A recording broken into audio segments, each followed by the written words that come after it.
Greetings, traveler. It is I, Scrawny, with the skinny, for another fantasy land here at IEM Cologne. So the play-in is about to get wrapped up. I've waited pretty last minute for this video. I made one yesterday before I knew all the teams, and I thought, you know what, I might as well wait. Maybe less views, but probably better decision making. And that's what we're doing this season, folks. Better decision making. So thanks for being patient. Let's jump into it, okay? The Merfolk, the play-in. Ugh, Furia today losing to Monty took me out of what was going to be a decent run. You know, I was floating around top 15, etc. Feel like I really missed out on the Torsey and Frozen choices. I ended up putting more faith in Furia and therefore more money as opposed to Mouse because I thought they were going to maybe lose that Ninjas game. I definitely should have gone for the better players on Mouse and the lesser players on Furia or just a different team altogether. So we're sitting at top 35. Hoping that with Hampus, I can still finish up within that top 30, score some points here, take what I can get. It's kind of damage control for the play-in, but at least we didn't bomb it. Looking at the leaderboard, Freya about to lose first, but P2, shout out P2, congrats bro. He went for the Australis pick, which in hindsight, now that I think about it, what we saw with Australis at the Blast groups, that was probably the safer bet. You know, I made it a point in groups to not choose teams essentially that we hadn't seen yet play, right? I wanted stable rosters, those that didn't make swaps, and I should have done that here as well. You know, putting too much faith into Furia. Ouch. So P2 is going to be racking them up, taking first place for the first time ever since being on the celebrity leaderboard, and that's something worth congratulating. So well done, P2. Good shit. IEM Cologne, 2 groups, padding points for this upper final, big upper final. You want to punch that ticket, and these groups are pretty lopsided in my opinion. So Mongols, obviously one of the big success stories coming out of the play-in, but I think Heroic are going to take the cake. I'll just cut to the chase. I think Heroic are the upper final winners here. Heroic do a really good job of keeping those lesser teams, those upcoming tier 2 teams out of their path, out of their way. They're going to win versus the Mongols, and then they'll beat either Gamer Legion and Monty, in which case I'm taking Monty with that matchup. Either way, Heroic all the way to upper finals, where I anticipate they meet Ents. Yes, okay, Cloud9 versus Ents will be the match on Sunday. Cloud9 and Ents are actually very regular practice partners, so I think Snappy's going to have a good read on this one. You know, I'm being reminded now with the Furia situation not to fall into the overhype of new teams, and I think I did that with Furia. So I'm not going to let myself do it with Cloud9. This is still a phenomenal team that could end up winning trophies. But with Buster standing in instead of Axile, you know, I think it's not going to be the Cloud9 we were sort of promised. And I don't want to fall victim to that. So remember that Ents just hoisted a trophy as well at the end of the season. They've made no changes. All is looking good. Nertz doesn't choke on the big stage.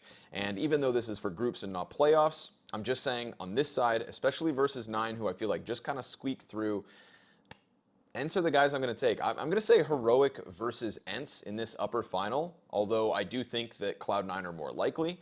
I'm personally anticipating Heroic versus Ents. And then, of course, I'm thinking a third team to get through here should be Cloud9. Everybody else I'm basically writing off. Unfortunately for Fnatic as well. I think Mezzi's going to cool off. You know, I think a lot of the guys who did really well here at the play-in in their first few days are going to be tempered with and tampered in terms of performance come the group stage. So anticipate Heroic, Cloud9, and Ents getting out of this one. Now, Group B, holy hell, dude, what do we do with this? All right, we're still waiting to figure out where, I'm assuming, Ninjas closes versus Imperial, and OG, another surprise pass out of the play-in that I did not expect, will be placed. Vitality, listen, people are going to have big faith in Vitality, and especially because ZywOo is undeniably the best player of the year so far, but Vitality played Complexity and Evil Geniuses and Big. Those were their 3 wins last week in Copenhagen. And I wasn't nearly as impressed with Flamesy, Spinks, Magisk. Those 3 players weren't alongside ZywOo to the same degree that they were when they went and won in Paris, when they got to the finals in Washington. I think Vitality could end up being a bit of a struggle for this group. They're still going to make playoffs in my mind. ZywOo definitely won't miss out. His individual level's still there. And not everybody in this group is also rock solid. I think that it'll be enough, and I could just be straight up wrong with this one, but it kind of feels like Cloud9, you know? I'm not willing to put all my weight on them. Seems like they're just on thin ice. Now, Mouse versus Navi is a very exciting match because Mouse hit the ground running. This new Mouse showed up, owned.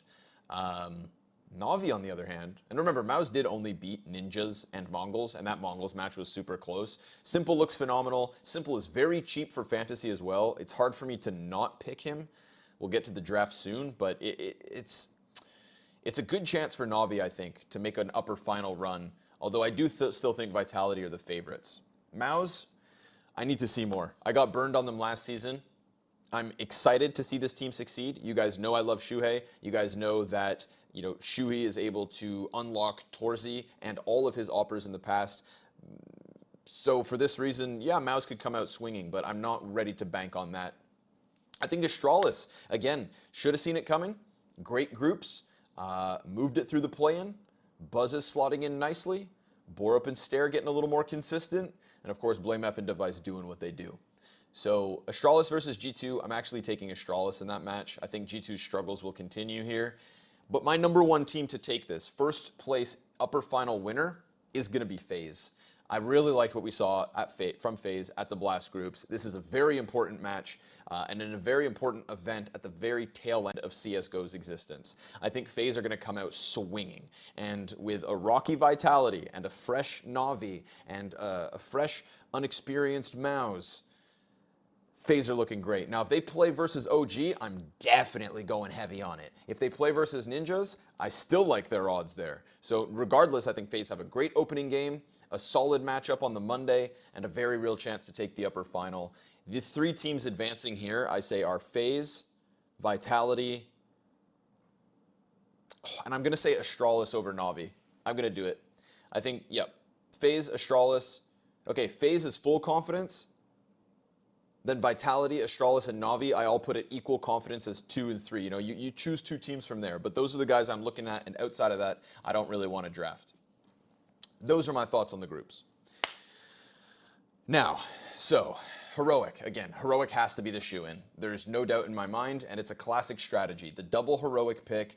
The beauty of Heroic is anybody can end up being the highest rated player, and nobody is really a massive blowout or failure or a miss, right? It's consistent with Heroic, and I'm going to keep trying to tap into this. We will get to a point throughout the fantasy season where I get a little more risky, but I don't think that time is now with an event like Cologne, because there's going to be weird CS2 events popping up where we're going to end up getting lower points. We're going to end up taking a risk there once we have reads on who's playing the new game well. For what we know right now with Cologne, I'm playing it safe. We're playing it safe to start the season.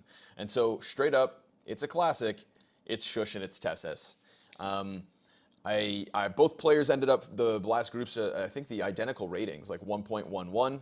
I was hoping that maybe one of them would have a bit of a pop-off match, farm some extra points. Didn't really happen, but I believe in the Heroic train, and even though it's a bit boring to do the double Heroic and the two cheapest players, they pay, baby.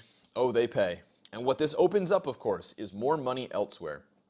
And that more money that I'm talking about is going to be spent on FaZe, okay? I'm going to scroll down the list a little bit and just talk about prices before I get into my third and fourth picks. So ZywOo's been brought down to $235, super affordable. There's also other affordable options, which is I think why we bring him down. But again, I feel like these guys are overpriced. Magisk and Flamesy had some great opening games at Blast, but EG complexity. These price tags are inflated by EG complexity and big. It's just not where you should be putting your money or your confidence, I don't think. ZywOo, untouchable, man. The chosen one, the god, himself, the game. But it's a trap. Vitality's a trap, I'm telling you. G2, Monacy, great price, 212, love it. JKS and Hunter have been on the struggle, and for that reason, they're coming down. And just G2 in general aren't winning games, and if they're not winning games, if they barely beat evil geniuses, I cannot, in good faith, pick them here in Cologne. Ents. I like Ents. Sunpius and Nertz, two best players to choose.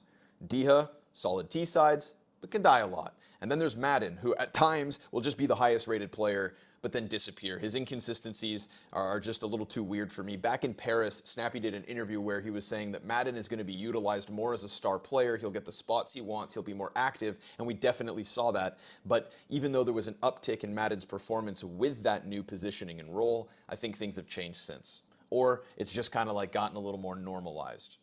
Gamer Legion we can't talk about. Cloud9, new roster, great prices, but Everything down here is just... So we go back to FaZe, and I think right now the most unignorable person is Twists. Twists. The Canadian killer is back on top, all right? Twists, I believe he's like 26 days straight in the gym right now. His Instagram is a cache of knowledge because I know that Twists is feeling it. This is the Twist that won them the Intel Grand Slam. This is the Twists that represents North America better than anybody else. And I feel like, again, even though Twist is usually kind of right there with Rops and Brokey, and it's difficult to kind of pin down which of these three players you want to choose from, and sometimes you can end up spending a lot of money and missing your chance. I think Twist's right now at 207, and with FaZe's ability to run that Group B, can't ignore it, okay?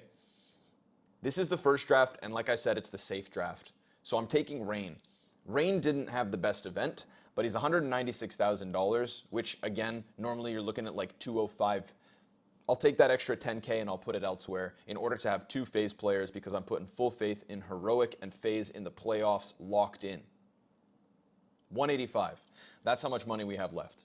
Now with 185, you're going to have all of these classic in-game leaders where you can take the chance, but they might flop, and I expect Vitality to struggle.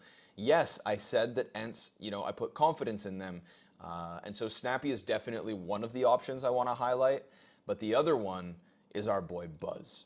So Buzz has been being given better roles, the roles he wants within this, okay? He took basically a bunch of Glaive spots, Glaive's opportunities, and he's running with it. He had a solid play-in terms of rating. He had an uptick back at Blast, and I just think that this trend with Buzz is a good thing to bank on when I have faith in Astralis and their ability to pick up some wins. Now, the other option is Snappy, and I like Snappy because, again, I think Group A is easier. They could end up playing versus Cloud9. They could end up getting caught off by Monty, dude. I feel like I'm writing off Monty, but I always do. So Snappy or Buzz? I'm not sure where to go here, but just because Buzz has shown me a little bit more and I've kept eyes on him and we don't know what ENCE is jumping into this season with in terms of form, I think it's safer to go with Astralis and Buzz because we've seen him at 2 events now. The start of play-in, start of Cologne, it looks good. Here you have the artifacts. Load, damn it. Hotel internet, I tell you, folks. You don't know what you got until you have to live on the internet away from home. But yeah, so this is the team. This is the safest team I feel like I can make. 2 teams that I'm absolutely certain will make it into the playoffs, and I think that Astralis could end up making a deep run and catching people off. That's what I think. Now, there are alternatives, okay? And alternatives opened up by the qualification of Mongols. Here we have Cadian Shush, Twists, Madden, Techno. What we've done here is we've dropped Rain. We've picked up Cadian with the difference in money. I'm going to take Shush over Tesses. And I feel like the double heroic single phase is at the very least what you should be doing. I don't have total confidence in Rain. And I like the idea of picking up Cadian, tapping into the op points, and just Cadian's performance at the start of this season has been great. Better than Tesses, better than Shush. Replace one of the two with him, and you're getting more there. Twists is the must-have of this event in my mind. Madden. Now, I said like this inconsistency with Madden is what steers me away from him a little bit, but it's an easier group. And that can also be said about Techno. Mongols will lose to Heroic in the opening game. I'm quite certain of that. But Techno, look at these stats, all right? He's not flying off the pages, but he's not going anywhere near negativity. He's not even in like the high 0.9s. Techno is a solid player, and I think the most reliable piece of the Mongols project that we saw in Katowice, we saw struggle at Blast Paris, and now we've seen return to form in IEM Cologne. It's a bit of a risk because, again, I know they'll lose their opening game and they could end up getting eliminated, but at 186 with Madden, I think these are 2 solid players who could end up going way more positive than you anticipate, and then you're banking on this whole Twist, Katie, and Shush trio to really farm. So this is one step more dangerous than the original draft. If you want to get a little, move the needle to something slightly crazier, I present to you the riskier business. And that is Katie and Shush Twists again. You replace Madden with Nerds.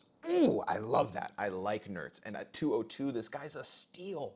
202,000. He will be the highest rated rifler on ENTS, or the highest rated player if he can pass Sunpayas. That is an absolute possibility. If you go back into like the last 3 months back at Dallas, you know, he was contending as the #1 player on the team.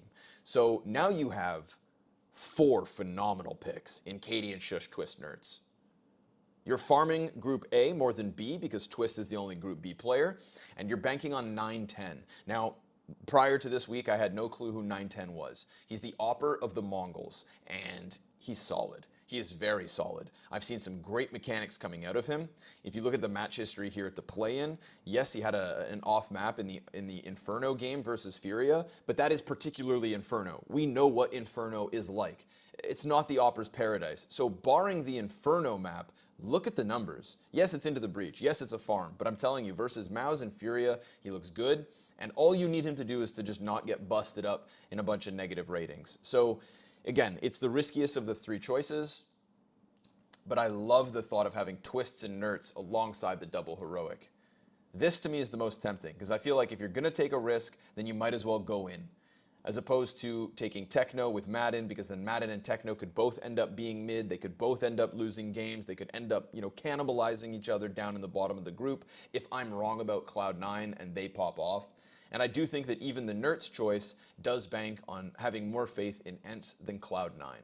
If you want to avoid all that risk together, you take the artifacts, double heroic, double phase, and a little bit of a buzz pick to see what's up in that regard.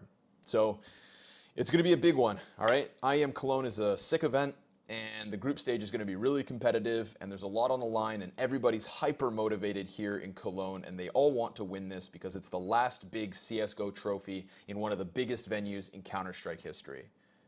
God damn. See you guys soon for the playoffs draft.